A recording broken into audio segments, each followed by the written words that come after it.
Hello everyone, welcome to all of you in exam Guru. दोस्तों, इस video में मैं आप लोगों को एयरफोर्स वाई ग्रुप एग्जाम 2023 के लिए पॉलिटी के टॉप 50 इंपॉर्टेंट एमसीक्यूज का सॉल्यूशन करवाने वाला हूं। दोस्तों, आपके एग्जाम में हर शिफ्ट में पॉलिटी चैप्टर से रिलेटेड एक क्वेश्चन देखने को मिलेगा और किसी किसी शिफ्ट में 2 से 3 क्वेश्चन भी पूछ लिए जाते हैं। सो गाइज, इस वीडियो को देखने के बाद आपको आने वाले एग्जाम के लिए पॉलिटी में कहीं से भी और कुछ पढ़कर जाने की जरूरत नहीं पड़ेगी। जो क्वेश्चंस आपके एग्जाम में पूछे जाएंगे वो सारे के सारे क्वेश्चंस आपको डायरेक्टली इसी वीडियो से मैच करते हुए देखने को मिलेगा। सो वीडियो को लास्ट तक जरूर देखें। और वीडियो स्टार्ट करने से पहले दोस्तों, एक छोटी सी इन्फॉर्मेशन है आप सभी के लिए। अगर आप इस बार वाई ग्रुप एग्जाम में अपीयर होने जा रहे हो और आपको अभी तक जीके एंड जीएस सब्जेक्ट में प्रॉब्लम हो रही है, सो गाइज लास्ट मोमेंट पर आप इस 40 पेज वाले ईबुक को पढ़ लीजिए। अगर आप इस 40 पेज के ईबुक को कवर कर लेते हो तो दोस्तों आने वाले पेपर में आपको जीके जीएस के लिए कहीं से और कुछ पढ़कर जाने की जरूरत नहीं पड़ेगी। आपको सारे के सारे क्वेश्चंस डायरेक्टली इसी से मैच कर जाएंगे। अगर आप इस ईबुक को परचेज करना चाहते हो तो इसे परचेज करने के लिए मेरे व्हाट्सएप नंबर 9430042848 पर मैसेज कर देना। व्हाट्सएप पर मैं आप सभी के साथ यह दोनों ईबुक शेयर कर दूंगा। चलिए दोस्तों, अब आपका ज़्यादा टाइम स्पेंड ना करते हुए आज का वीडियो स्टार्ट करते हैं। तो सबसे पहला क्वेश्चन आज का है कि संविधान सभा के अस्थायी अध्यक्ष कौन बने थे। दोस्तों, यह क्वेश्चन ऑलरेडी आपके एग्जाम में पूछा गया है। संविधान सभा के अस्थायी अध्यक्ष यानी कि टेम्परेरी प्रेसिडेंट बने थे डॉक्टर सच्चिदानंद सिन्हा। सेकंड क्वेश्चन भी आपके एग्जाम में आ चुका है। संविधान सभा के अस्थायी अध्यक्ष कौन थे, तो इस क्वेश्चन का राइट आंसर है दोस्तों डॉक्टर राजेंद्र प्रसाद। सबसे पहले 9 दिसंबर को डॉक्टर सच्चिदानंद सिन्हा को अस्थायी अध्यक्ष के रूप में नियुक्त किया गया और इसके जस्ट 2 दिन बाद ही 11 दिसंबर को संविधान सभा के अस्थायी यानी कि परमानेंट अध्यक्ष के रूप में डॉक्टर राजेंद्र प्रसाद को चुन लिया गया था। इसके बाद तीसरा क्वेश्चन है, भारतीय संविधान में कुल कितने अनुच्छेद, भाग तथा अनुसूची है। सो गाइज, वर्तमान की अगर मैं बात करूं तो भारतीय संविधान में टोटल 25 भाग हैं, 12 अनुसूची है और 448 आर्टिकल है। जबकि उस टाइम जब हमारा संविधान बनकर तैयार हुआ था तो मूल संविधान में टोटल 395 आर्टिकल थे, 22 पार्ट्स थे और 8 शेड्यूल्ड थी। इसके बाद चौथा क्वेश्चन है, संविधान में क्या कहां से लिया गया है। दोस्तों, यह क्वेश्चन आपका सबसे इंपॉर्टेंट है पॉलिटी का और आप 100% गारंटी के साथ यकीन मानकर चलो कि इस टॉपिक से आपको मिनिमम 2 से 3 शिफ्टों में क्वेश्चन देखने को मिलेगा ही। तो आइए एक एक करके देख लेते हैं कौन कौन से देश के संविधान से क्या क्या चीजें हमारे देश के संविधान में जोड़ी गई है। तो सबसे पहले है ब्रिटेन का संविधान। दोस्तों, ब्रिटेन के संविधान से एकल नागरिकता और द्विसदन लिया गया है। एकल नागरिकता कहने का मतलब है दोस्तों सिंगल सिटीजनशिप।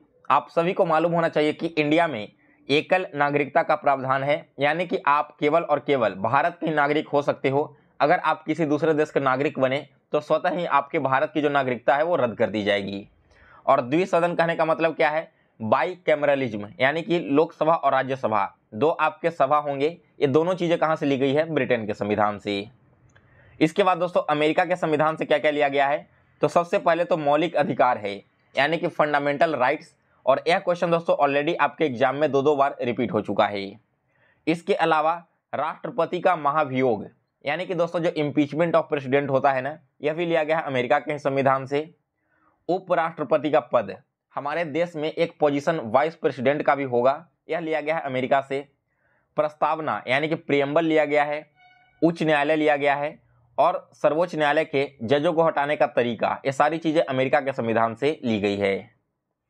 इसके बाद है आयरलैंड का संविधान। तो राज्यों के नीति निर्देशक तत्व, दैट मीन्स कि डीपीएसपी और राष्ट्रपति के चुनाव का तरीका, ये दोनों चीजें आयरलैंड के संविधान से ली गई है। कनाडा से लिया गया है, केंद्र के द्वारा राज्यपाल की नियुक्ति होगी इसके बारे में। ऑस्ट्रेलिया से लिया गया है, दोनों सदनों का बैठक एक साथ होगा। इसके अलावा समवर्ती सूची, कहने का मतलब क्या है, कॉन्करेंट लिस्ट। इसके अलावा जर्मनी से लिया गया है, आपातकाल के दौरान मौलिक अधिकारों का निरस्तीकरण हो जाना, यानी कि जब आपका इमरजेंसी लागू होता है देश में तो उस समय आपके फंडामेंटल राइट्स खत्म कर दिए जाएंगे। ये लिया गया है दोस्तों जर्मनी के संविधान से। इसके बाद बात करते हैं अगले पॉइंट की। तो नेक्स्ट हमारा है रूस। रूस से दोस्तों हमने लिया है मौलिक कर्तव्य यानी कि फंडामेंटल ड्यूटीज। और फ्रांस से लिया है गणतंत्र, स्वतंत्र, समानता और भाईचारा। इसके बाद अगला क्वेश्चन है 5 नंबर। प्रस्तावना में समाजवादी, धर्मनिरपेक्ष और अखंडता जैसे शब्द कब जोड़े गए थे?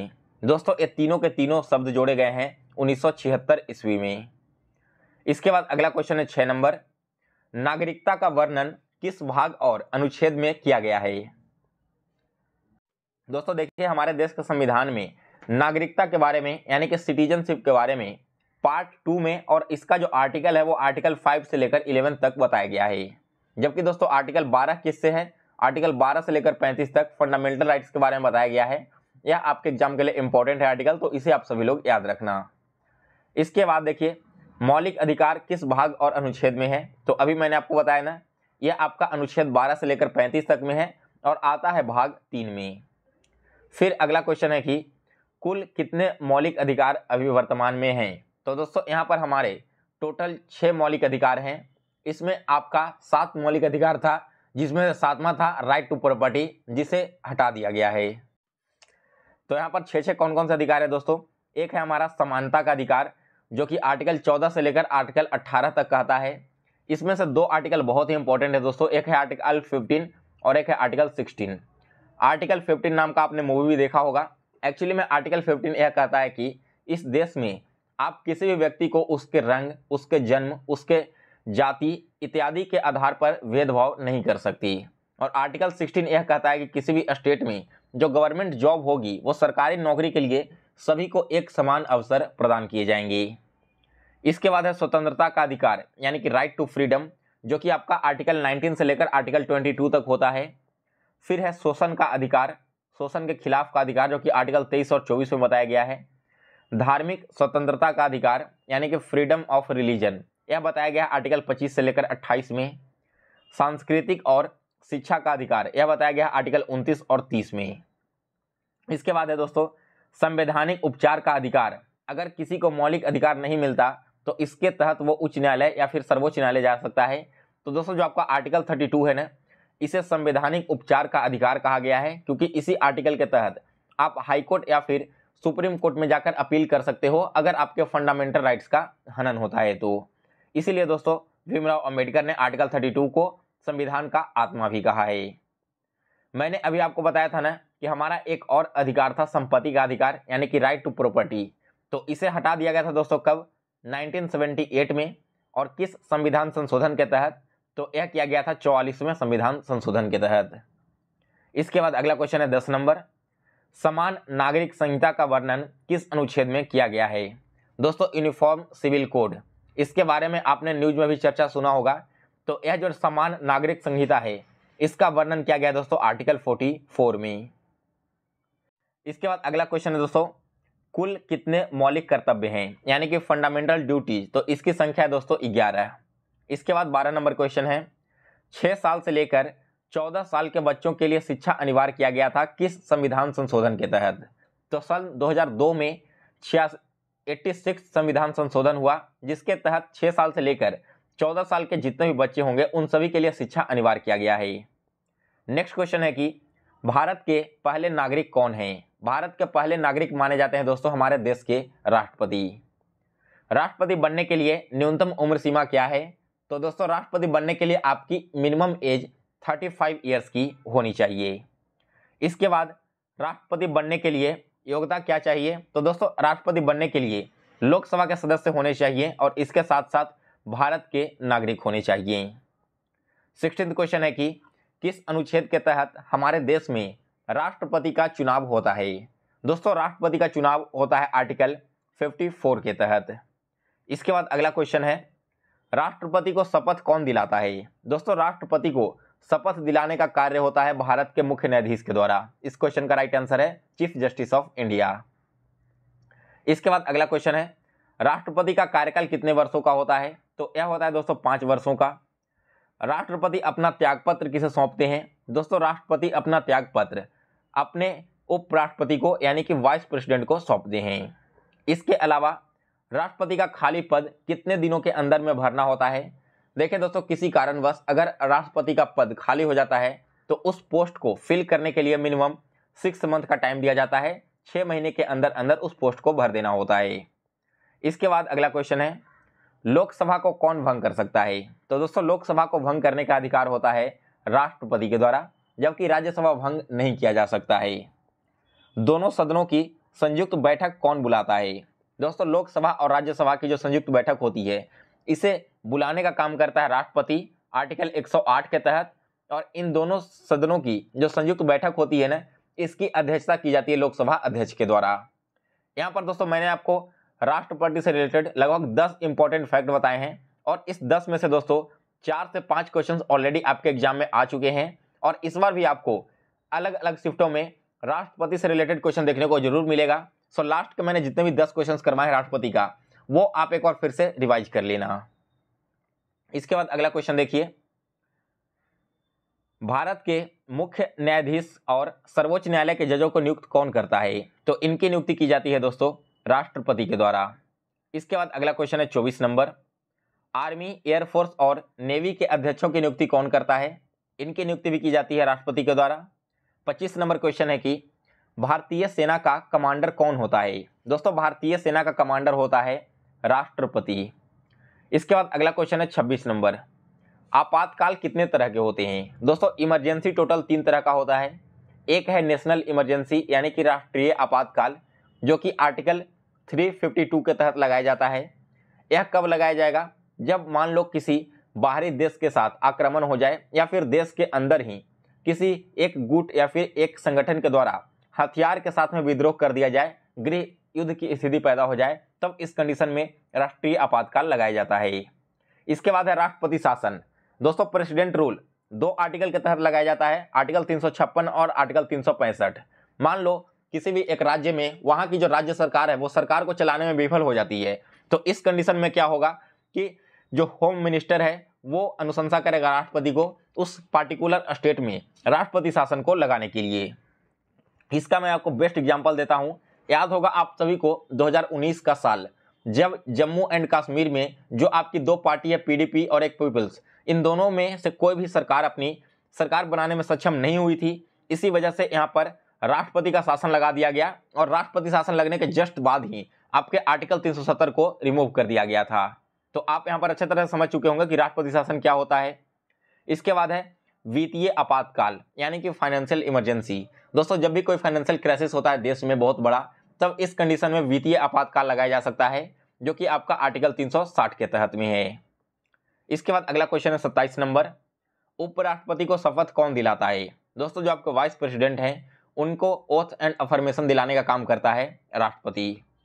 उपराष्ट्रपति बनने के लिए न्यूनतम उम्र सीमा क्या है? तो वाइस प्रेसिडेंट के लिए मिनिमम एज है आपको दोस्तों 35 ईयर्स का। राष्ट्रपति की अनुपस्थिति में कार्यभार कौन संभालेगा? अगर किसी कारणवश राष्ट्रपति प्रेजेंट नहीं है या फिर अनुपस्थित हैं, तो इस कंडीशन में जो उपराष्ट्रपति हैं उनके द्वारा उनके कार्यभार को संभाला जाता है। इसके बाद अगला क्वेश्चन है 30 नंबर, प्रधानमंत्री को शपथ कौन दिलाता है? दोस्तों, जो प्रधानमंत्री होते हैं उन्हें भी शपथ दिलाने का काम किया जाता है राष्ट्रपति के द्वारा। अगला क्वेश्चन है 31 नंबर, प्रधानमंत्री बनने के लिए आयु सीमा क्या होगी? देखिए दोस्तों, प्रधानमंत्री बनने के लिए 30 साल है अगर वे राज्यसभा के सदस्य हो तो, तथा 25 साल है यदि वो लोकसभा के सदस्य हो तो। यानी कि दोस्तों, यहाँ पर आप पीएम बनना चाहते हो और अगर आप लोकसभा के सदस्य हो तो अगर आपकी मिनिमम एज 25 ईयर्स है तब एलिजिबल हो जाएंगे, लेकिन अगर आप केवल राज्यसभा के सदस्य हो तब इस कंडीशन में आपकी मिनिमम एज 30 ईयर्स की होनी चाहिए। राज्यसभा में दोस्तों सदस्यों की संख्या कितनी होती है और राज्यसभा के सदस्यों का कार्यकाल कितना होता है? यह क्वेश्चन आप अभी से नोट डाउन कर लो, आपके एग्जाम में आने वाला है किसी न किसी शिफ्ट में। पहले भी आपके हर साल एक क्वेश्चन रिपीट हुए हैं। तो दोस्तों, राज्यसभा में सदस्यों की संख्या 250 और राज्यसभा का कार्यकाल 6 वर्षों का होता है। इसके बाद लोकसभा में अधिकतम सदस्यों की संख्या और लोकसभा के सदस्यों का कार्यकाल क्या होता है? लोकसभा के पहले स्पीकर कौन थे? ये तीनों क्वेश्चन भी आप लोग लिख लो, इसमें से एक क्वेश्चन तो आपको देखने को जरूर मिलेगा। तो लोकसभा में अधिकतम सदस्यों की संख्या 552 होती है। लोकसभा के जो सदस्य होते हैं इनका कार्यकाल 5 वर्षों का होता है और लोकसभा के पहले स्पीकर थे दोस्तों जीवी मावलंकर। इसके बाद अगला क्वेश्चन है, मुख्य चुनाव निर्वाचन आयोग का कार्यकाल कितने वर्षों का होता है? तो यह होता है दोस्तों 6 वर्षों का या फिर 65 वर्ष का, इनमें से जो पहले पूरा हो जाए। 65 वर्ष करने का मतलब क्या है कि आपने ज्वाइन किया मान लो 63 वर्ष में मुख्य चुनाव निर्वाचन आयोग के रूप में, तो अगले 2 साल के अंदर ही आपको इस पोस्ट से हटा दिया जाएगा, भले ही आपका 6 साल का टेन्योर नहीं पूरा हुआ हो। या फिर आप अगर पूरे 6 साल का टेन्योर पूरा कर लेते हो 65 साल की उम्र होने से पहले, तब आपको 6 साल बाद ही हटा दिया जाएगा। इसके बाद अगला क्वेश्चन है 38 नंबर, मतदान करने के लिए न्यूनतम उम्र क्या है? दोस्तों वोटिंग करने के लिए जो मिनिमम एज रखा गया है वो है आपका 18 ईयर्स। इसके बाद अगला क्वेश्चन है 39 नंबर, मुख्यमंत्री बनने के लिए न्यूनतम उम्र सीमा क्या होगी? दोस्तों मुख्यमंत्री बनने के लिए न्यूनतम उम्र सीमा आपकी 25 साल होनी चाहिए। इसके बाद अगला क्वेश्चन है, राज्यपाल बनने के लिए न्यूनतम उम्र सीमा क्या चाहिए? तो दोस्तों अगर आप किसी भी स्टेट के गवर्नर बनना चाहते हैं तो इसके लिए आपकी जो मिनिमम एज है वो 35 ईयर्स की होनी चाहिए। सो गाइस, इसी के साथ आज आपका पॉलिटी का कंप्लीट लेक्चर समाप्त हो चुका है। दोस्तों अगर आप इस ई-बुक का पीडीएफ डाउनलोड करना चाहते हैं, यानी कि पीडीएफ परचेज करना चाहते हैं, तो इसे आप लोग परचेज कर लेना मुझे व्हाट्सएप पर मैसेज करके। मेरा व्हाट्सएप नंबर है 9430042848। इस ई-बुक में दोस्तों आपको इसी प्रकार से पॉलिटी, ज्योग्राफी, हिस्ट्री वगैरह के सारे one liner questions plus science and static GK के सारे टॉपिक वाइज क्वेश्चंस देखने को मिल जाएगा। हाल ही में जो जनवरी 2023 में एग्जाम हुआ था वहां पर भी दोस्तों आपके 90% से ज्यादा जीके जीएस के क्वेश्चंस डायरेक्ट इसी ई-बुक से आए थे। तो आप सभी लोग भी एग्जाम से पहले एक बार इस पूरे ई-बुक को रट लीजिए। आपके एग्जाम में लगभग 4 से 5 नंबर फिक्स हो जाएंगे जो आपके जीके जीएस से आने वाले हैं। सो गाइज, आपको अगर यह वीडियो पसंद आया हो तो इस वीडियो को लाइक और शेयर करें और डेली इसी तरह की वीडियोस देखने के लिए दोस्तों चैनल को सब्सक्राइब कर इसके बेल नोटिफिकेशन को ऑन कर लें। जिनका भी एग्जाम कल है, आप सभी को आपके एग्जाम के लिए बेस्ट ऑफ लक। अगर आप एग्जाम देने के बाद कॉल करके या फिर मैसेज करके क्वेश्चन वगैरह शेयर करना चाहते हो तो आप मेरे व्हाट्सएप नंबर पर ही शेयर कर देना। मैंने अपना व्हाट्सएप नंबर इसी वीडियो के डिस्क्रिप्शन बॉक्स में दे दिया है। मिलते हैं दोस्तों फिर से एक नए वीडियो में, तब तक के लिए जय हिंद, जय भारत।